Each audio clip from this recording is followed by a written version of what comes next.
For 6 centuries, it was the shadow hanging over Europe, a civilization so vast, so powerful, and so profoundly different that it defied every easy category.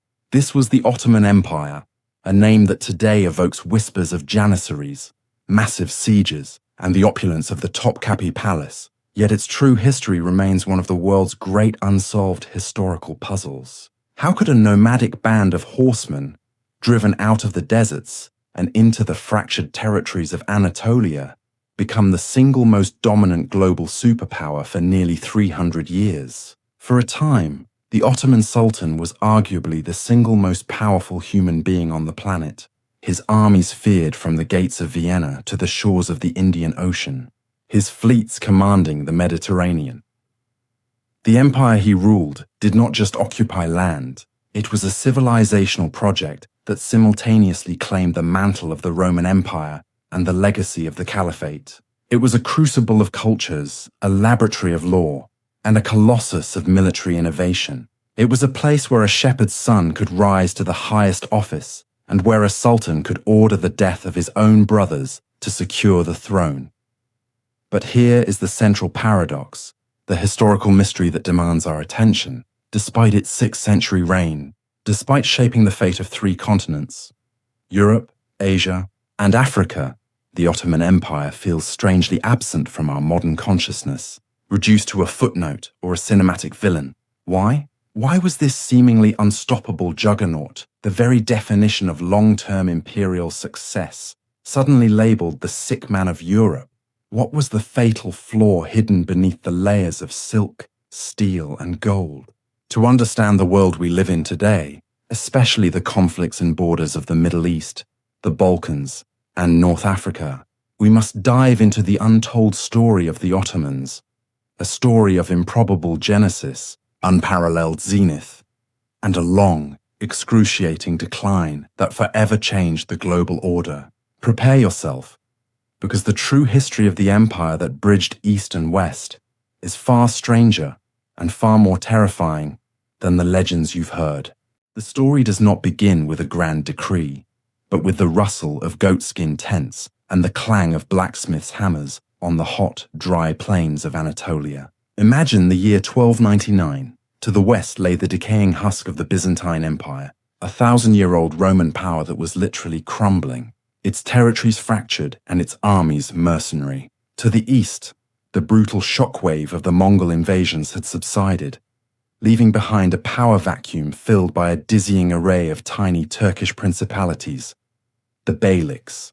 It was into this geopolitical chaos, this broken landscape of competing warlords, that the figure of Osman I emerged.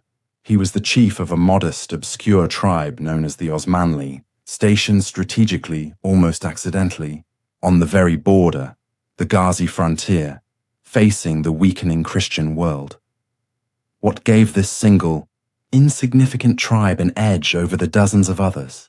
The answer lies not in their wealth, they had none, but in their identity and their hunger. Osman and his followers were Ghazi, frontier warriors nominally dedicated to expanding the domains of Islam, a perfect banner for absorbing restless tribes and ambitious refugees. Crucially, they were not bogged down in the internal squabbles of the Anatolian heartland. Their gaze was fixed westward, on the rich, undefended lands of the Byzantines. This singular focus, this clear, constant external enemy, became the flywheel of their early success. Osman's successor, his son Orhan, grasped this principle and weaponized it. Orhan's greatest strategic move wasn't a battle. It was the psychological transformation of his people. He crossed into Europe, seizing the pivotal city of Adrianople, modern Edirne, turning his nascent state from a purely Anatolian concern into a bridgehead on the European continent. This was the moment the Ottomans stopped being just another Beylik and became something new, something imperial. The Byzantines, blinded by their own internal power struggles, saw the Ottomans as nothing more than mercenaries to be hired and manipulated against their own rivals. This was a fatal miscalculation. They invited the wolf inside the sheep pen. The rapid acquisition of territory created a desperate need for a stable, professional army, something tribal levies could never sustain. This is where the sheer, chilling military genius of the early sultans shines through. They instituted the devshirme, the blood tax. This was a state mechanism that saw agents enter Christian villages in the Balkans, select the strongest and brightest young boys, convert them to Islam, and subject them to a rigorous, lifelong training regimen as slaves of the Sultan. This horrific practice was the foundation of the Janissaries, the Ottoman New Army, an elite corps of infantry whose unwavering loyalty to the Sultan, superior discipline, and fearsome archery made them the most terrifying fighting force in Europe for over 2 centuries. They were the engine of conquest, a permanent military class with no ties to the Turkish aristocracy, completely loyal only to the Ottoman throne. The empire, however, nearly collapsed before it truly began. In 1402, the titanic figure of Timur, Tamerlane, swept in from the east, crushing the Ottoman army at the Battle of Ankara and taking Sultan Bayezid Thumos captive. This was the ultimate test. Any other state would have shattered, but the foundations were already too deep. After a decade of brutal civil war, the Ottoman interregnum, the empire astonishingly reformed itself. This recovery proved that the Ottoman state was more than just a sultan.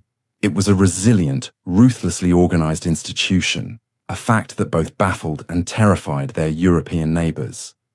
The stage was now set for the ultimate prize. The Byzantines, who had once hired the Ottomans, were now reduced to a single, isolated island of power. Constantinople, the legendary city founded by Constantine, the Second Rome. The Ottomans had surrounded it, but the ancient walls, the legendary Theodosian walls, had held back every invasion for 1,000 years. Was it even possible to breach them? The answer to that question would define the next 4 centuries of world history, and it was a challenge taken up by a young, fiercely ambitious, and utterly ruthless sultan named Mehmet II. The transformation from a nomadic tent to an imperial dream was nearly complete. All that remained was the crown jewel of the world. In 1451, a 19-year-old sultan ascended the Ottoman throne. He was a man of cold calculation and furious ambition, Mehmet II. To him, the very existence of Constantinople, a Christian bastion surrounded entirely by his territory, was not just an inconvenience, but a geopolitical and psychological insult. He inherited a powerful, professional army, but he knew that the city's defenses were a historical miracle of engineering. How do you defeat 1,000 years of successful defense? Mehmet's answer was audacious, scientific, and absolutely chilling. He commissioned a Hungarian engineer named Orban to create the largest cannon the world had ever seen, the Great Bombard. This was not just a weapon, it was a symbol of technological supremacy. Fired by 60 oxen and hundreds of men, its stone shot weighed over 600 kilograms, and the noise alone was said to have shaken the ground for miles. The siege of 1453 was thus framed as a contest not just between East and West, but between ancient defense and modern, unprecedented firepower. The details of the siege read like a war film. The defenders, led by the last Byzantine emperor, Constantine IV, were hopelessly outnumbered, their desperate pleas for help from the Catholic West ignored. For 53 days, the bombardment was relentless, but the walls held, a testament to Roman durability. Mehmet, driven to the point of near madness by the failure, then executed a maneuver of pure strategic brilliance and unparalleled logistical complexity. He could not breach the Golden Horn, the city's harbour, because the Byzantines had chained it off. So, he ordered his men to build a massive road of greased logs over the hill of Galata, bypassing the chain and literally sailing his navy overland into the inner harbour. This single impossible act broke the morale of the defenders. On May 29, 1453, the final assault came. The Janissaries, disciplined and ferocious, found a small, tragically left open door, the Kirkaporta, and poured into the city. Constantinople fell. The capture was more than a military victory. It was a psychological earthquake that sent shockwaves across Europe, plunging the continent into mourning and terror. Mehmet did not merely conquer a city, he acquired a legacy. He immediately proclaimed himself Kaiser-i-Rum, the Caesar of Rome, claiming the mantle of the Eastern Roman Empire. The city, renamed Istanbul, was not destroyed. Instead, Mehmet immediately launched an astonishing program of consolidation and renaissance. The greatest symbol of Christian architecture, the Hagia Sophia, was transformed into a majestic mosque. But Mehmet did not stop there. He actively fostered the resettlement of the city, bringing in scholars, merchants, and artisans from across the vast empire, Muslims, Christians, and Jews. Istanbul became a cosmopolitan melting pot, the nerve center of a new global empire. This was the first true Pax Ottomana, a period of enforced peace and astonishing diversity. The momentum was now unstoppable. Mehmet II's successor, Sultan Selim Faiz, Selim the Grim, was just as ruthless and even more focused on expansion. Where Mehmet looked west, Selim looked east and south. His armies crushed the rival Mamluk Sultanate in Egypt and Syria, bringing the holy cities of Mecca and Medina under Ottoman protection. Crucially, he also secured the Caliphate, the symbolic leadership of the Sunni Muslim world, transferring its authority to the Ottoman Sultan. The Ottoman state was now a dual entity, the temporal successor to Rome and the spiritual protector of Islam. This single act quadrupled the empire's wealth and prestige, turning a European-facing power into a true world power, ready to challenge Portugal in the Indian Ocean and the Habsburgs in Central Europe. The foundation for the most glorious chapter of Ottoman history was not just built on land, but on the profound double-layered legitimacy forged by the conqueror and the grim sultan. If the foundation of the empire was laid in the crucible of conquest, its absolute peak was a 46-year reign of cultural, military, and legal brilliance under Sultan Süleyman II, known to the West as the Magnificent and to his own people, far more tellingly, as Kanuni, the lawgiver. When Süleyman ascended the throne in 1520, the Ottoman state was already a gargantuan power. He inherited a treasury overflowing with gold from Egypt and the world's most formidable army. His mission was not merely to conquer, but to perfect the empire. Süleyman's rule was defined by a ruthless, yet strategically necessary, duality. On the one hand, his military machine was a force of nature. He immediately targeted the key choke points of Europe and the Mediterranean. The pivotal victory came at the Battle of Mohacs in 1526, where the Ottoman army obliterated the Kingdom of Hungary in a single afternoon, opening the gateway to Central Europe. This was followed by the epic, terrifying Siege of Vienna in 1529, a moment that froze the blood of every European monarch and represented the high watermark of Ottoman expansion into the continent. Though Vienna held, the sheer, breathtaking scale of the threat cemented the Ottoman Empire as the dominant geopolitical force in the world. But his power was not confined to land. Süleyman patronized legendary admirals like Barbarossa Hayreddin Pasha, who turned the Ottoman navy into a supreme maritime force, challenging the Spanish and Venetian powers in the Mediterranean. The famous Siege of Malta, 1565, though ultimately a defeat, demonstrated the sheer, overwhelming logistical reach of the Ottoman military complex. The empire's fleets projected power from the Gulf of Aden to the coast of Morocco, controlling the most lucrative trade routes on the globe. Yet to only focus on the military is to miss the true genius of Süleyman. He saw that a successful empire could not be governed by the constant threat of the sword alone. It required the order of law. His nickname, Kanuni, the lawgiver, speaks to his greatest legacy. He systematically reformed the entire legal framework, creating the Kanunname, a comprehensive code of civil and criminal law designed to complement the existing religious Sharia law. This code standardized taxation, codified land tenure, and eliminated the corruption and caprice of local officials, establishing a predictable, stable legal environment. This stability was crucial for merchants, tax farmers, and provincial governors alike, and it was the invisible glue that held the vast, multicultural empire together. Furthermore, Suleiman presided over an extraordinary cultural efflorescence, a genuine golden age. The chief architect, Mimar Sinan, transformed the skyline of Istanbul with masterpieces like the Süleymaniye Mosque, which rivaled the Hagia Sophia in scale and surpassed it in elegance. Poetry, miniature painting, and calligraphy flourished, all patronized directly by the Sultan. The imperial court, the Topkapi Palace, and the adjacent harem became the center of a complex, sophisticated, and utterly ruthless political machine. It was a place where Roxolana, Hurrem Sultan, a slave girl from Ruthenia, could become Suleiman's chief consort and exert unprecedented political influence, forever changing the nature of court politics. Suleiman's era was the high noon of Ottoman power, a moment of perfect, balanced synthesis between military might, administrative brilliance, and cultural glory. But the very opulence and confidence of this zenith contained the seeds of its own downfall, a fatal complacency that would soon begin to rot the state from the inside out. The death of Suleiman in 1566 marked not a sudden collapse, but a subtle, insidious turning point.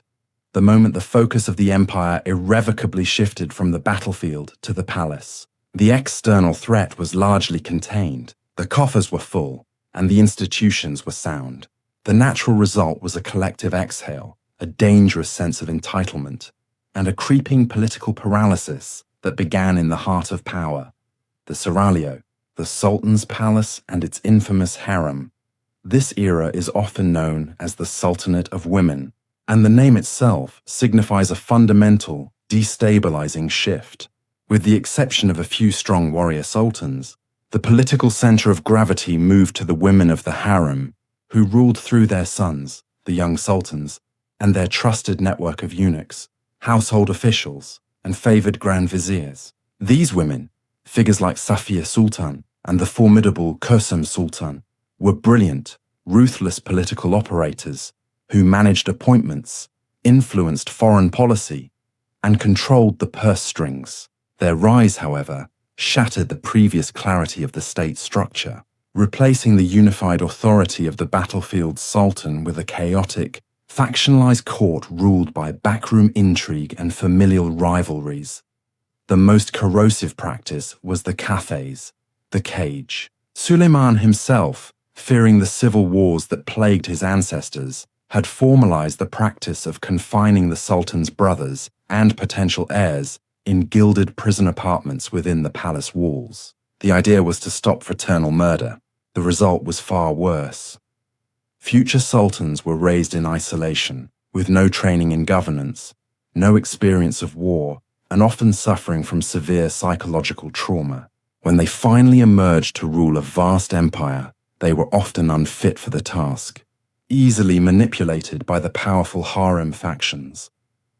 While the court decayed into a labyrinth of intrigue, the world outside was changing at a revolutionary pace, and the Ottomans failed to adapt. European powers, galvanized by the terrifying Ottoman threat, poured resources into naval technology, finance, and decentralized governance that rewarded innovation. The Ottomans, confident in their past successes and their massive wealth, became tragically complacent. The Janissaries, once the elite engine of conquest, became a powerful, entrenched, and deeply corrupt military guild, using their power to depose sultans and extract huge bribes, actively sabotaging any attempts at military or tax reform.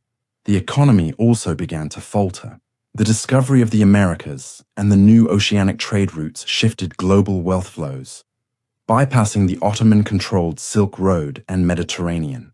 The massive influx of silver from the New World caused crippling inflation within the Ottoman economy, and the empire, obsessed with its land-based taxes, failed to develop the sophisticated joint stock companies and modern credit markets that were making European nations astonishingly wealthy. The final insult came in 1683 with the second, decisive siege of Vienna. This time, the combined forces of a coalition of European states, notably the Polish-Lithuanian Commonwealth, utterly routed the massive Ottoman army.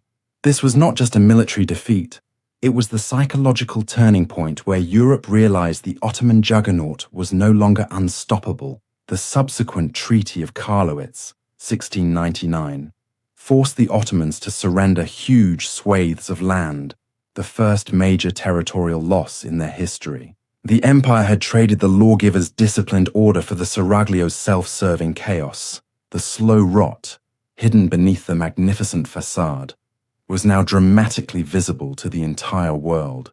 The stage was set for a desperate, agonizing struggle for survival that would last for another 2 centuries. The 18th century dawned on an empire that was no longer ascendant, but embattled. The internal rot exposed by the Vienna defeat rapidly metastasized into a geopolitical certainty among European powers. The Ottoman Empire was a corpse waiting to be divided. They began to refer to it openly as the sick man of Europe, a term that brutally framed the last 2 centuries of Ottoman history as a slow, agonizing death.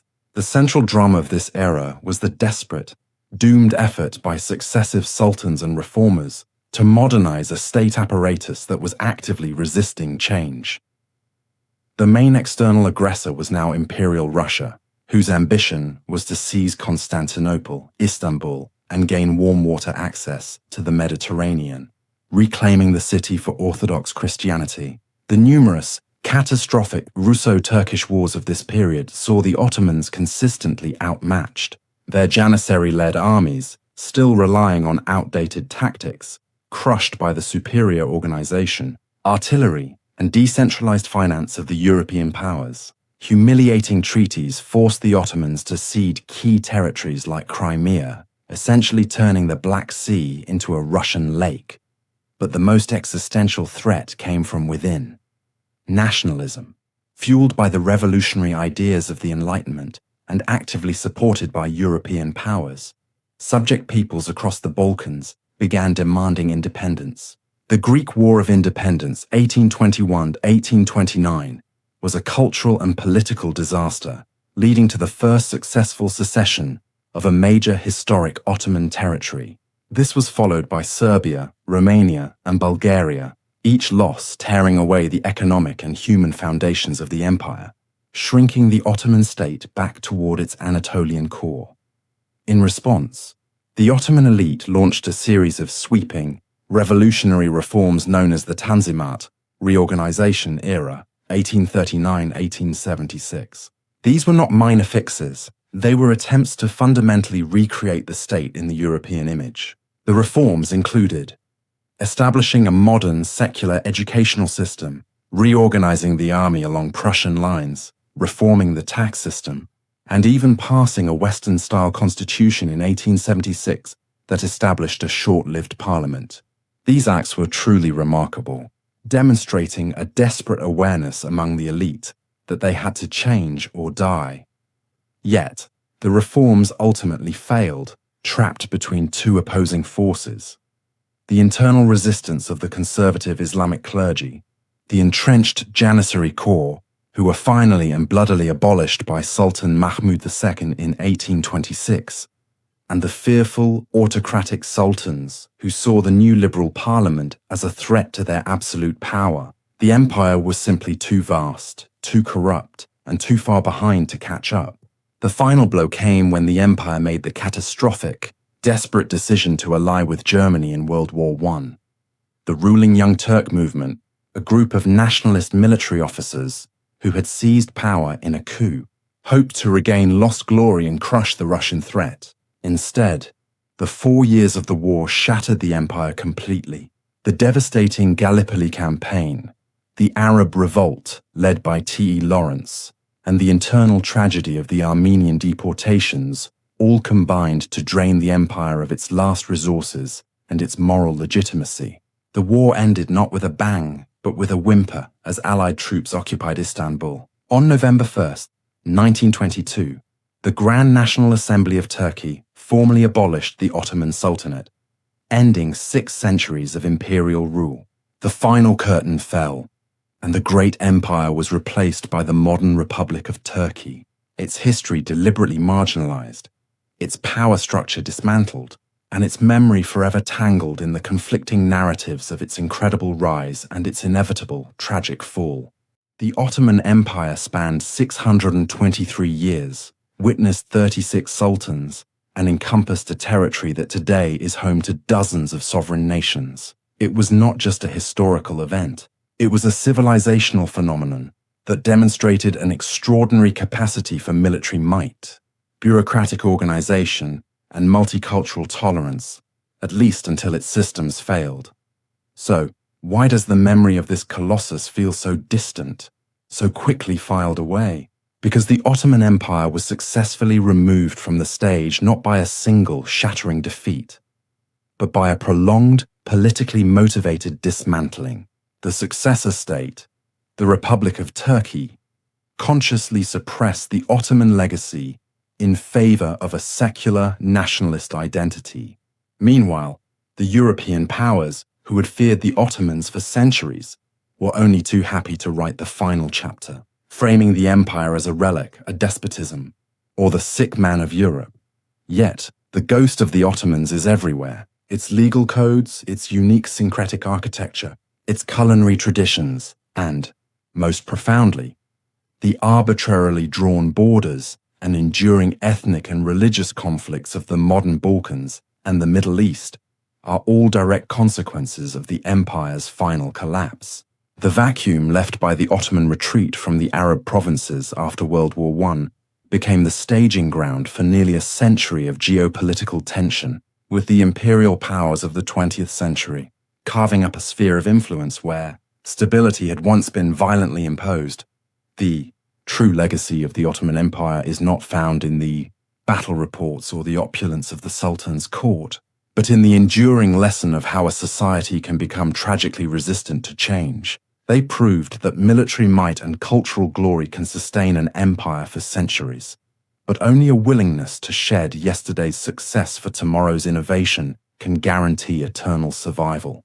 The Ottoman story is a mirror for our own time, a reminder that when an immense power becomes convinced of its own invincibility, its downfall is not a question of if, but when. Now, the question is for you. Considering the profound impact the Ottoman Empire had on the creation of modern borders and geopolitical conflicts, do you think its history is truly a closed chapter? Or is the shadow of its collapse still actively shaping the world we live in today?